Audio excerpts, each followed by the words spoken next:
Do you trust news media? No, absolutely not.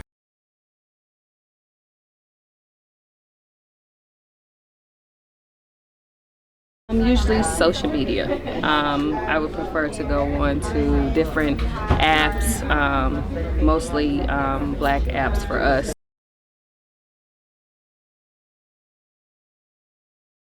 Do you trust news? Nope.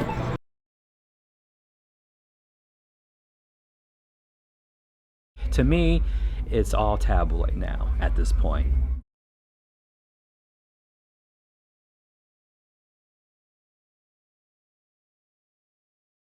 The stories that they show, it's not stories of us. It's mostly, non-melanated people that I see. So if it could be more of us shown, then I would probably watch it more.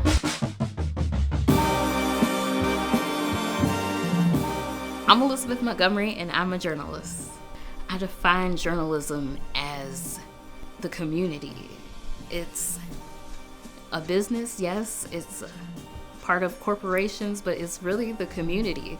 We're telling the community stories. I am born and raised in Atlanta. My dad actually was the journalist that I looked up to growing up. He worked at newsrooms all across Atlanta, and I grew up in those newsrooms. I was kicked out of my house at 18, and journalism was the one thing that I knew I could do. And I landed an internship at the Atlanta Voice newspaper, and I worked there while I lived in my car. I got paid $25 a week to transcribe interviews. I got to write a couple interviews too at the Atlanta Voice. That's a black newspaper. It's the black press of Atlanta. And working there really taught me that my community has a voice, the Atlanta Voice. And I really wanted to, it kind of instilled in me that the stories that need to be told are the stories that nobody really hears about. And so I learned early on that telling black stories is what I'm passionate about and what I wanted to do going forward.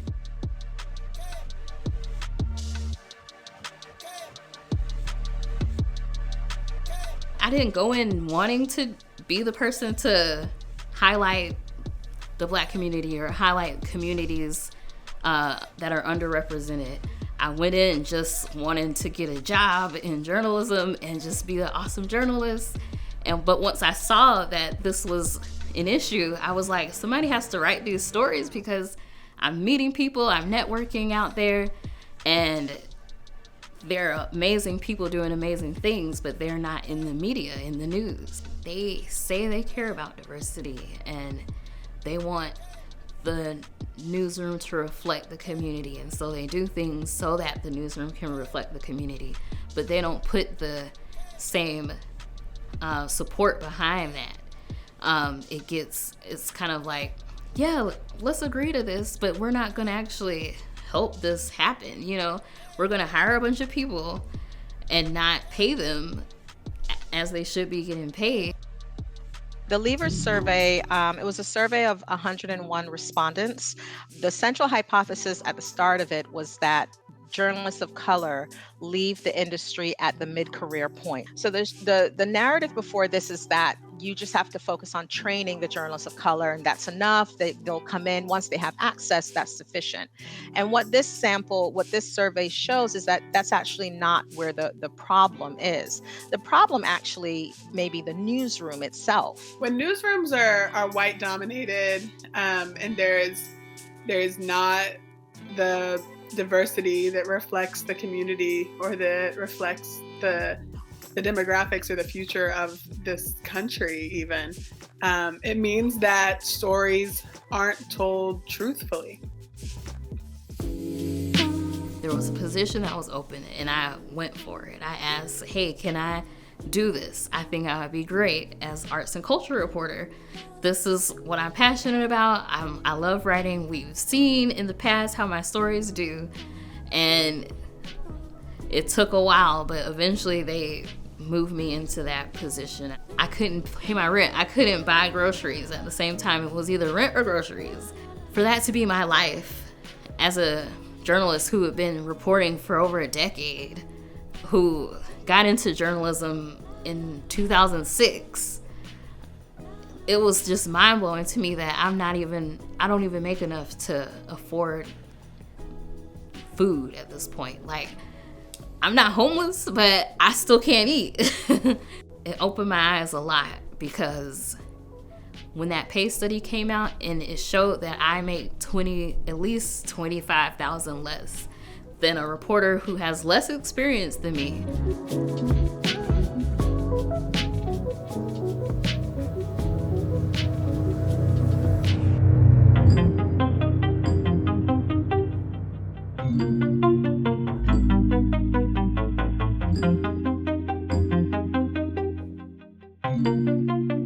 Going back to the Reagan years in the 1980s, through the Clinton years and the 1996 Telecom Act, which removed a lot of the limits on media ownership and the rules that were in place to ensure that local media was held in local hands. As soon as we got the Reagan administration, we had an FCC chairman who argued that the television is just another appliance, a toaster with pictures.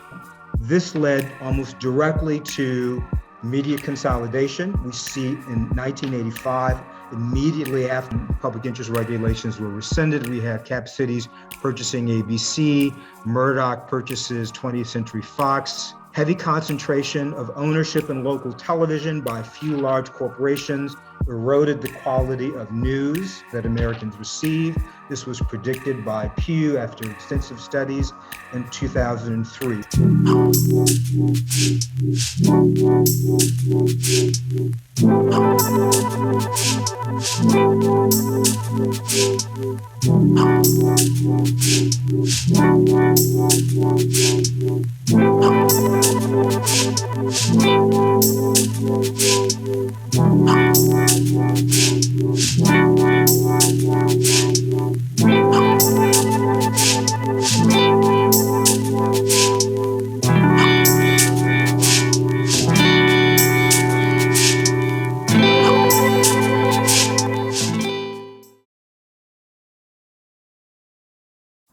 It is no wonder that Black Americans and Latino Americans are going increasingly to social media to try to get information about what's going on in their community, what's happening with things that they care about in their lives.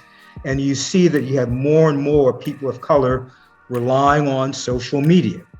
Black communities are repeatedly targeted online for disinformation. 70% of Black Americans use at least one social media site for daily information, a higher percentage than for whites. Recent social media campaigns have targeted Blacks to mislead Black communities about the COVID-19 vaccine, deterring Blacks from feeling safe about receiving it. There's a reason that Joe Biden came out and said that social media platforms like Facebook are killing people. They are particularly killing Black and brown Americans. What it was that Biden, I think, exaggerated was failing to account for the entire communications ecology, not just social media, but the impact that it has on the lack of local newspapers, the lack of local news, the lack of information, correct information that people could trust.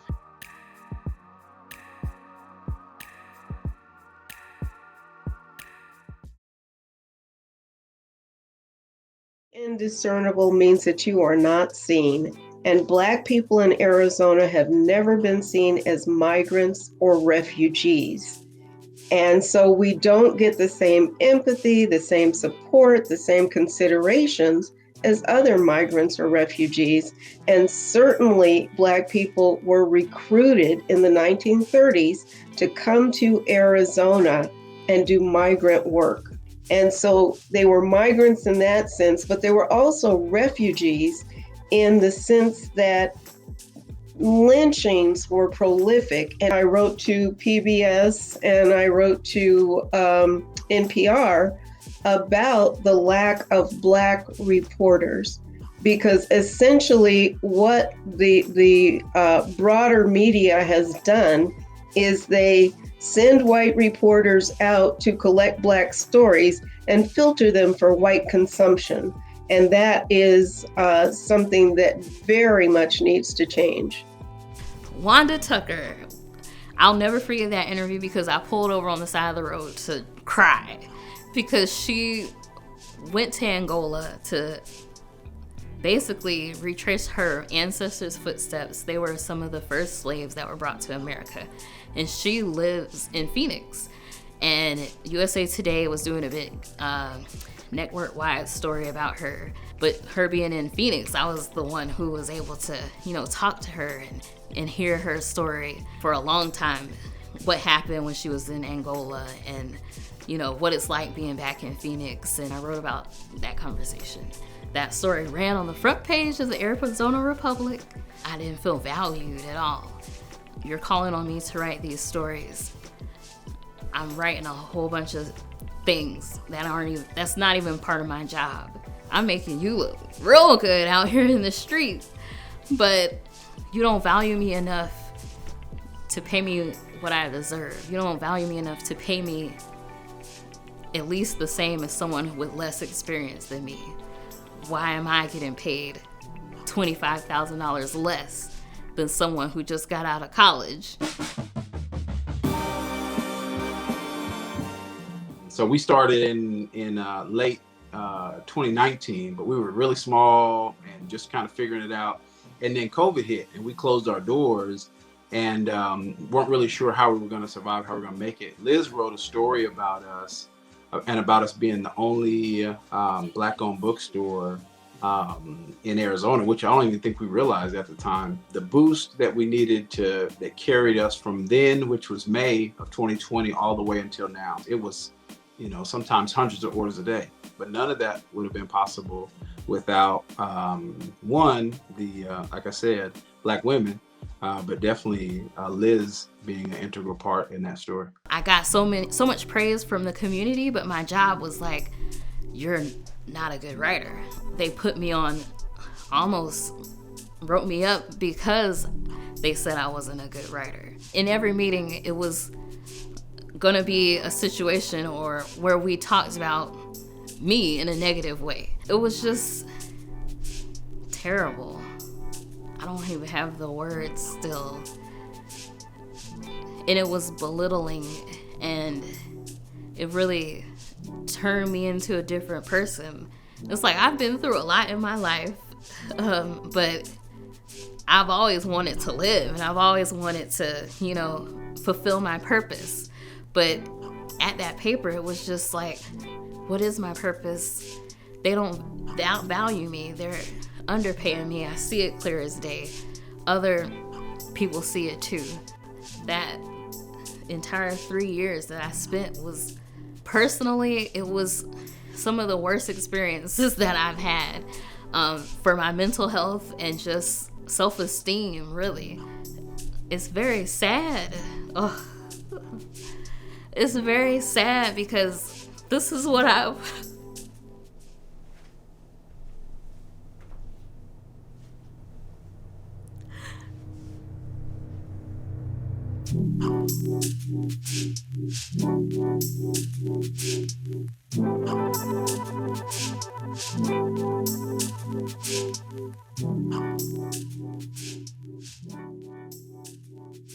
In less than a year, roughly 31 journalists have left the Arizona Republic, and roughly 70% of those have been women or people of color. They would much rather cycle people of color in and out of the newsroom at bargain basement salaries and see how long they can keep them than to actually invest in keeping people of color.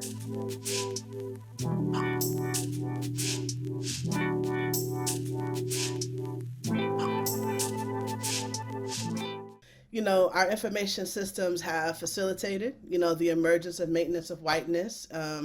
As part of that economic growth and capitalism, they've profited, at an extreme rate from these systems and these relations of power.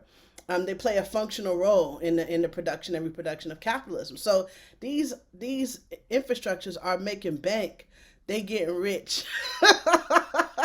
Some of these infrastructures, especially in this new technology, are producing white billionaires. So we understand that these infrastructures are not neutral.